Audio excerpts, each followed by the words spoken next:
Bueno, Joel Garza Román nos dice que si nos podemos caminar un poco sobre la evolución de los lenguajes. Lo dice en plural, no sé cómo sea eso. Bueno, a mí me parece interesante, incluso porque de alguna manera tiene que ver con lo que acaba de decir Pepe Gordon. Y porque casi siempre en esos 15 años nosotros hemos hecho, digamos, un recorrido que es hacia atrás. Casi siempre vamos hacia el origen de las palabras y de las expresiones y caminamos hacia atrás. Y muy pocas veces hemos hablado de cómo se camina hacia adelante o de cómo ha evolucionado, digamos, hacia adelante los lenguajes. No solamente habla de la lengua, pero podemos tomar como ejemplo pues la lengua.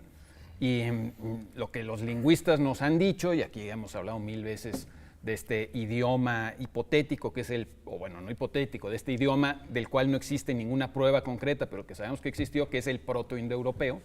Y una y otra vez nos remontamos así en los orígenes más remotos de una palabra, pues encontramos una raíz indoeuropea que casi siempre tiene que ver con alguna cosa que se puede hacer corporalmente o siempre tiene que ver con algo que el cuerpo humano puede hacer, que esa es la experiencia más primera que todos tenemos, lo que sensorial, hacemos con nuestro cuerpo, la experiencia somática, mimética, y sabemos pues que se remonta al neolítico, este proto-indoeuropeo, pero eso es caminar hacia atrás, ¿no? Es decir, de latín hacia atrás, hacia atrás.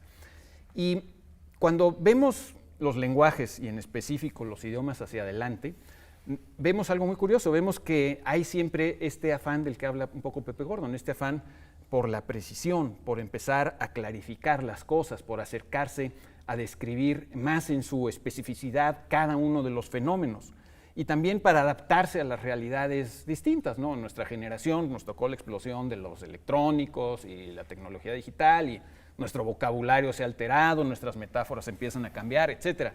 Pero sobre todo hay este deseo que vemos en cada ser humano de que cuando nace y señala las cosas y dice cosas, y las mamás se comunican con sus bebés y se entienden se entienden bien, o incluso muy bien. O sea, la mamá identifica si el bebé tiene hambre, si está molesto, si quiere un objeto, o sea, pero no es el lenguaje preciso todavía. Eduardo muchas veces ha hablado, por ejemplo, de la necesidad que tenemos de practicar la escritura porque nos obligamos a ser mucho más precisos que cuando nos comunicamos oralmente, porque en la escritura no están nuestras manos, nuestros gestos, nuestra entonación para ayudarnos. Pero lo que me parece a mí fascinante es este deseo de ser específicos, este afán. Ortega y Gasset en sus Meditaciones del Quijote tiene todo un capítulo donde habla de este imperativo de claridad, de este afán de claridad que todos los seres humanos tenemos dentro y que queremos ser más específicos, más claros, más precisos. Y hay esa evolución, insisto, no solo en la lengua, por ejemplo, lo podemos ver en otros lenguajes, la música, pues todos los pueblos tararean, todos los pueblos tienen canciones populares, cánticos, rezos, pero una vez que, al menos en algunas sociedades, se ha aprendido a escribir la música y se ha vuelto un ambiente más competitivo y se ha vuelto, hay un deseo artístico de ir precisando las cosas, la música se vuelve un lenguaje muchísimo más complejo. O las matemáticas o cualquier otro lenguaje. Podemos ver esa evolución. No es que pierdan valor las formas primigenias de comunicarnos. Todavía yo te puedo decir, pásame eso y nos entendemos perfectamente, ¿no? O incluso puedo no decirlo, puedo hacerle así y me entiendes. Pero sí hay un deseo, hay un afán de ser más precisos. Y eso a mí me parece muy interesante. Ese es un poco el camino hacia adelante, cómo vamos avanzando de lo muy concreto, metafóricamente, hacia lo más específico, y siempre es con esa búsqueda de clarificar el mundo, ¿no? Fíjate que está muy padre eso que dices y yo pienso un poco en lo que dicen algunos autores, por ejemplo, o lo que escribía Stevenson en unos análisis de la literatura, y decía algo de que el intento que tú dices siempre, en efecto, evolutivo de precisar,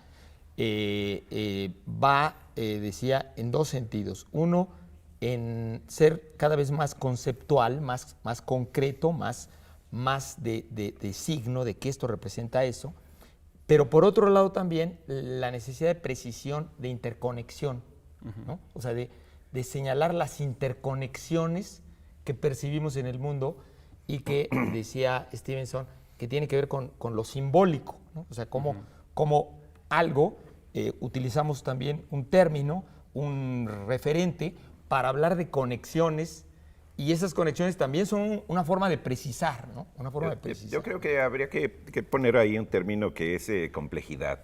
Sí. Creo que el problema de la palabra evolución es que hace pensar, porque lo acarrea, es como, no sé, el cabuz de los ferrocarriles, en cierto progreso y cierta jerarquía. ¿Sí? Porque, por ejemplo, la ambigüedad es un mecanismo extraordinariamente enriquecedor que promueve la literatura. ¿Sí? O los símbolos. Los símbolos. Eso es lo simbólico. Siempre es ambiguo. Interconectado. No sé, la ambigüedad, incluso, no sé, las imágenes de carácter surrealista, que crean una complejidad distinta en relación con las imágenes de carácter más como de semejanza de otros, no sé, de otras épocas, por ejemplo, poéticas, estoy con la onda de la metáfora. ¿No? Entonces, lo de la claridad, lo de la especificidad, lo veo en el sentido de concreción, es decir, como suma de múltiples determinaciones y cada vez hallar más determinaciones y crear más determinaciones, más complejidad. Es como la diferencia entre... No la diferencia claridad, porque a mí me da siempre la sensación de que entonces todo esto confuso, por ejemplo, lo que yo estoy diciendo, por ejemplo, comienza a desvalorarse. No hay que verlo. Sí, lo digo no hay que verlo, nada más para ponerlo a... O sea, yo no quiero hacer no me estoy refiriendo a una valoración, digamos, de una cosa es mejor que otra. Todas tienen ventajas y desventajas y además una no borra la otra, que eso es lo más importante. Y hay veces en que lo más importante es gritar y señalar, no ponernos a hacer un ensayo de 300,000 palabras.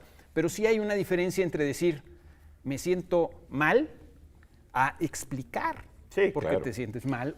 Y esa explicación a veces requiere ni siquiera una conversación, a veces requiere todo un libro, el libro del desasosiego de Pessoa, me explico. Pero o sea, no basta con me siento negativamente, o sea, hay muchísimo más que eso. Yo lo que sí haría sería una diferencia entre la comunicación y el lenguaje, porque en el lenguaje yo sí creo que hay una evolución. Sí hay un cambio, sí hablamos diferente hace 100 años y hablaremos diferente dentro de 100 años y hay un cambio, hay una progresión no tanto de jerarquía y de valorar una mejoría o un empeoro, pero sí de que el hablante, y esto sí lo celebro mucho, es que yo creo que ahora más que nunca y más que en años anteriores, aunque yo creo que siempre el hablante ha sido el que ha determinado por dónde va el lenguaje en función de también de adaptar las cosas según van funcionando, porque luego, no tanto porque las academias dicten cosas, sino porque luego ven que a lo mejor una cosa que había surgido de una forma concreta para algo, luego no ha funcionado igual o ha habido otras maneras de decir lo mismo que es más... ahorita yo lo que pido es que podemos seguir todavía porque esto da mucho campo, ¿no? Perdón la interrupción. Dale. Pero es que oí voces. Y la voz me dice que diga la dichosa definición: comer cosas blandas y sin masticarlas. En sentido metafórico se hace casi siempre con las moscas, con el sentido de estar absorto. Esa es la que buscamos. A ver, de Editorial Lectorum nos ofrece esta selección, aclaramos, es una selección, por supuesto, de este extraordinario clásico, el de Cameron, que particularmente es una antología de los pasajes eróticos de este gran clásico de Giovanni Boccaccio. Y presentamos en la dichosa palabra a Ajonjolí, una ardilla morada que durante una colección de historias escritas por Roxana Herman y ilustradas por Alex Herrerías, pues nos va a explicar un poquito acerca de cosas diferentes. En esta ocasión es la música, es el lenguaje que nos rodea y que es imposible no caer en esa tentación de poder fascinarse o crearla o lo que sea. Roxana Herman es además directora de la Escuela de Niños Escritores y Alex Herrerías es miembro de la Asociación de Ilustradores de México. Es de editorial Edelvives y es una chulada. Tenemos también ejemplares de este libro que se ha vendido muy bien, de Sexto Piso, La marrana negra de la literatura rosa, de Carlos Velázquez, muy leído y muy bien reseñado por sus críticos. Y, como es tradición también en la dichosa palabra desde hace algún tiempo, también ejemplares, pero tenemos una suscripción anual a la revista este país, que en este mes de julio trae un estupendo poema de Antonio del Toro y también una versión que hizo una traducción que hizo Pedro Enrique Sureña de una versión del Peter Pan de Barry. Así que lean. Bueno, del primero y segundo capítulo. Si no Yo creo que, bueno, un poco siguiendo con el tema, es esta preocupación, un poco yo lo que señalaba de lo que decía Stevenson, era esta preocupación, por un lado, para poder precisar y nombrar, ¿no? Y nombrar, que es la necesidad esta que tenemos, que señalabas, Pablo, esta necesidad de nombrar nos lleva a tratar de definir, de ponerle fin, de delimitar, ¿no? De delimitar ciertas cosas y ciertos objetos, pero a la vez la otra preocupación, que es la preocupación simbólica, es de buscar las interconexiones entre las cosas, ¿no? Pues, sí, lo que habías planteado. Transculturalidad, ¿no? O sea, una es discontinuar las cosas y otra es continuarlas, ¿no? El otro día aquí en la presentación que hicimos para prensa previo al lanzamiento del programa venían 2 chicos de la Facultad de Química y estuvimos recordando, no sé por qué, en la segunda ley de la termodinámica, que es pues la ley de la entropía, de que todo tiende a desordenarse, ¿no? De que todo tiende a descomponerse, etcétera. Bueno, sí, pero digamos hay un afán humano por ordenar, por darle sentido a todo y por empezar a construir. Y en ese afán humano, pues obviamente se hacen cosas, unas cosas se quedan fuera, pero siempre hay este afán humano por construir y por volverlo más complejo. Digamos, a veces podríamos comparar, lo hemos hecho muchas veces, a la etimología con una especie de arqueología de las palabras, te vas hacia atrás. Y los arqueólogos saben muy bien cuando excavan ruinas de lugares muy antiguos o habitados desde hace muchísimo tiempo, que también hay una complejidad conforme más recientes son las cosas. Y mientras más atrás se van en el tiempo, pues todo es un poco más rudimentario, menos preciso, más simple, más elemental. Y bueno, yo no estoy diciendo que nuestra vida sea hoy mejor que la del hombre prehistórico, estoy convencido de que sí lo es, pero bueno, de todas formas hay esa evolución. Digamos, la arqueología percibe eso, ¿no? Y como arqueólogos de la palabra, digamos, la gente que habla de etimologías, tenemos que percibir esa misma tendencia. ¿Y la arqueología planteabas, Laura? A ver, un minuto para mí.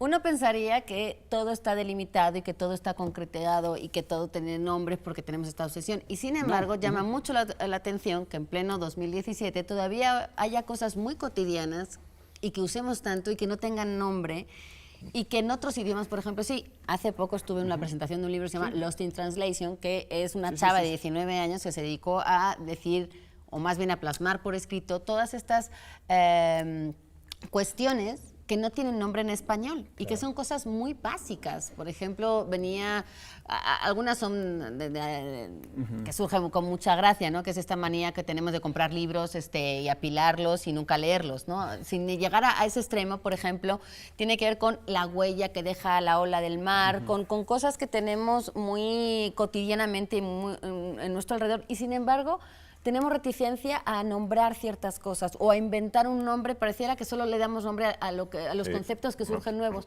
Y sin embargo, creo que todavía hay muchas cosas. Afortunadamente, me parece que es un juego. Como estamos en vivo, vamos a ir a un corte. Me parece bien. Okay. Sí.